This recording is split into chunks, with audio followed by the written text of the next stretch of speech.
Well, today I got a question in from Sindre from Norway, and he wrote me in and he explained to me that at the moment where he's at in his life, he's feeling a bit apathetic towards everything at the moment. He's kind of bored where, with what he's doing, he's not really doing that much.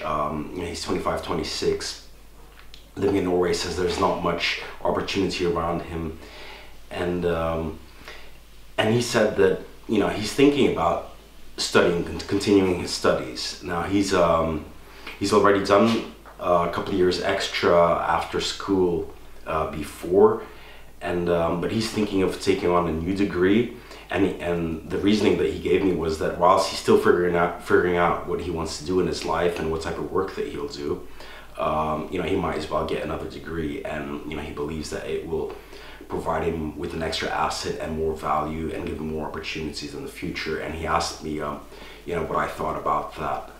And basically, I'm going to say to that is, there's many things that I can say, but I kind of prefer starting from something where you kind of look at the end goal, even though the end goal is not a definite finite goal in the future, but you have sort of an idea of what you want to be doing in the future, and then you kind of reverse engineer your way backwards in time to know, okay, what steps am I going to take to be able to reach that goal, and not just kind of saying, okay, I'm going to start this and I'll see what comes out of this, or I'll do a bit of that, and maybe something will come from the sky and land on my lap, and I'll just continue from there. That's I find that's kind of living your life in a quite a reactive way. Of course there's opportunities that can come along your way all the time, but just kind of, to me it sounds like filling up your time doing something that you don't even feel very passionate about doing. You're not even sure if it's going to help you in the future, and getting a degree or a little paper, for the sake of, any, how do you say, what's the word, not premium, but anything, prestige around that, I don't think is really worth it that much. I think you're much better off finding out what you want to do more or less, and then figuring out, okay, what skills or anything will I need to be able to do those, and then you can always study extra to acquire new skills or whatever that it takes to reach that. And think about it also. I find if you look at the statistics, college, university, they're as popular as ever. In part also because it's become, in countries where the welfare state is quite big, Europe, for example, it's become quite, very cheap to attend. The taxpayer pays for all these young people to attend university. But I ask myself, is there really that much value still in university, especially with what you see that technology and the internet have done, to business over the past couple of years? Of course, I'm not gonna put down certain qualifications. If you want to become a doctor, of course, you need medicine degrees and stuff like that. But I am of the opinion that most degrees, especially a lot of social sciences and the more abstract type of degrees, what value practically do they actually bring on the table? When you're working for a company, or when you want to start working for yourself. I even see adverts already, like in newspapers, where companies aren't really looking specifically for degrees anymore. I personally believe what matters more is willingness and ambition to work, and to also have shown that you have some proven track record, whether it's working for yourself, starting your own business, or working for somebody else, and then doing what it takes to acquire new skills to be able to fulfill future job demands, as opposed to just doing a degree because it's what everybody else is doing, or it's because what society or what family pressure, peer pressure is kind of pushing you into doing. Another question that you want to ask yourself is the content that you'll be learning in a specific course, will it actually still be up to date, and will it be applicable by the time you finish the course and by the time you'll finally be able to start applying it? In many cases, especially technology, by the time you finish a degree, a lot of the technology or IT, IT industry is a great example. It's already out of date, and Not just because, during the duration of the course, new things have happened in those fields, but also it tends to take universities, with their slower bureaucratic systems, it tends to take them a couple of years to catch up with actual technology. And add on to that, in like, a fast-moving industry like universities and colleges, they can never catch up. And as I said, the IT industry is an excellent example of this. And where people who are the most successful are the people who are staying up to date with what is happening in those industries and getting extra schooling in specific subjects through online courses or through very, very subject-specific courses, short ones that they often do in their own time, remotely, to stay up to date in their field. And if you look at the IT industry, it's an industry where the people are actually earning probably higher than most other industries. So it's actually the industry, like one of the industries where people rely least on the old traditional education system, and they're coming out, and if they skip that old system, they're actually coming out much better off. Plus, you also have to think about, when you do attend college, university, there's, even with those courses that are quite applicable, there's a lot of stuff that, do you actually ever end up using? When I look back at what I studied, business administration, back in university, I went to LSE and I went to like a college in Brussels, and in retrospect, I would have not gone. At least 80% of what I learned there, I've forgotten, or I've never used, never applied. I actually ended up learning the most when I, after university, believe it or not, because then I would pick up books that I was really interested in, and because I was interested in them, it was fun learning about them. At university, you're sometimes given 30, 40 different subjects, more than half of which you really dread going to the classes of and studying about. It's not fun, and the moment you're finished with the exams, you never touch the materials ever again. Not in your own time, and not in future jobs many times. So I asked myself, what's the point in wasting so much time on those type of things? Something that I've always kind of said as a joke in the past, but I also think is quite true, is, imagine also that you die, you happen to die early, 25, 30, 35.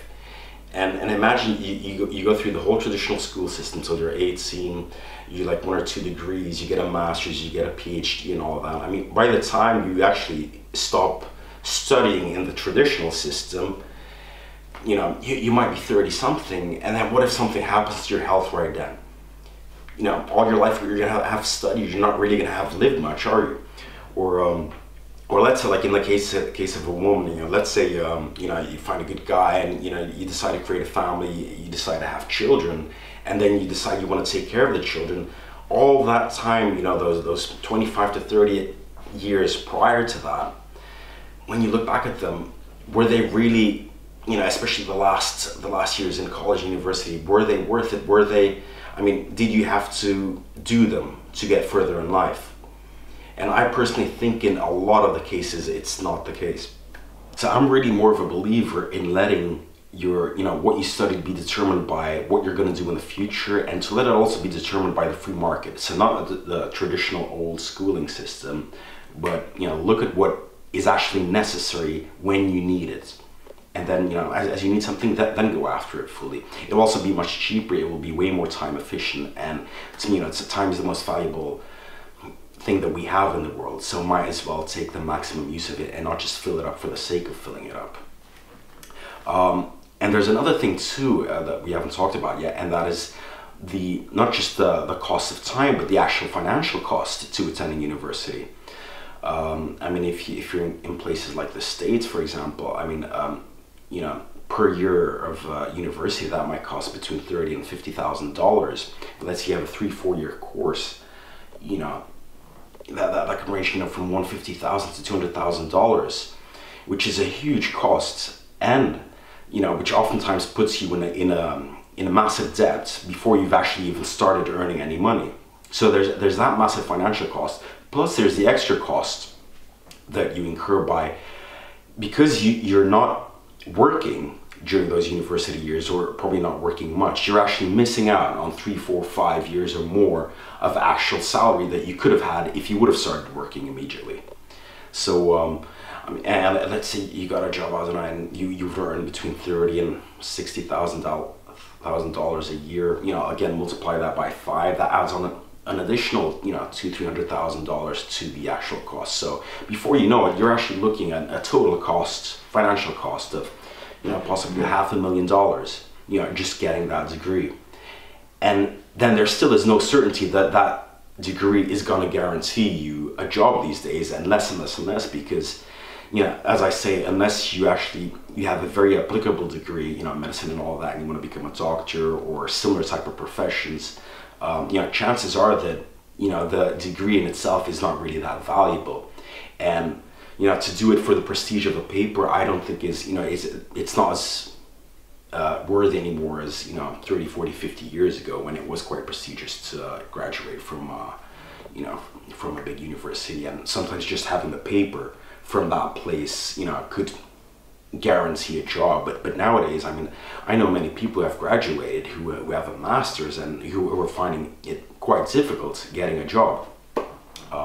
And I actually, you know, personally believe in the future that there will be employers who will actually look at, you know, somebody's resume, and they might ask themselves a question if somebody's, you know, done a ridiculous amount of studying, and ask that person, you know, why did you do all that studying? Like, you know, what are you going to use that studying for?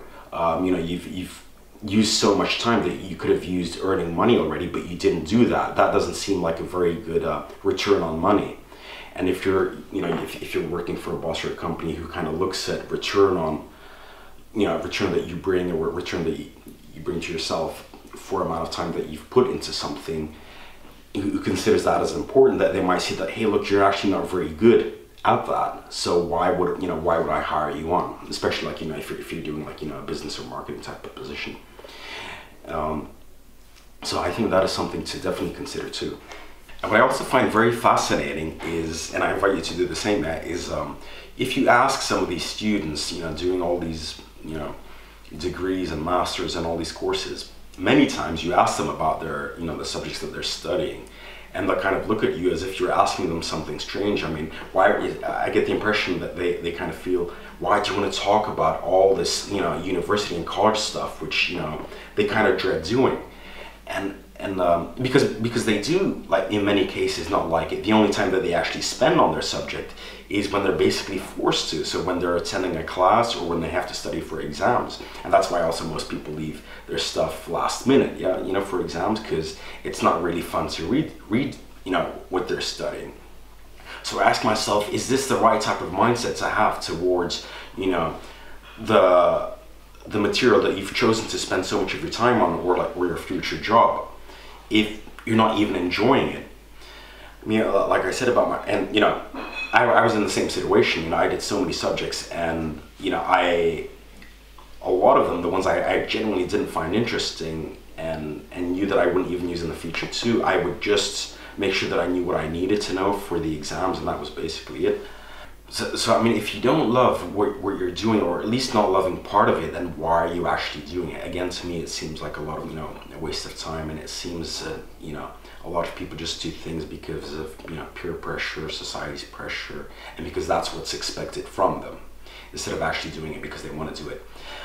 Like I mentioned earlier, when after I actually stopped, you know, my forced studies, you know, I use the term forced because, you know, once you decide to commit to something, you decide to take exams, you pretty much have to study that material.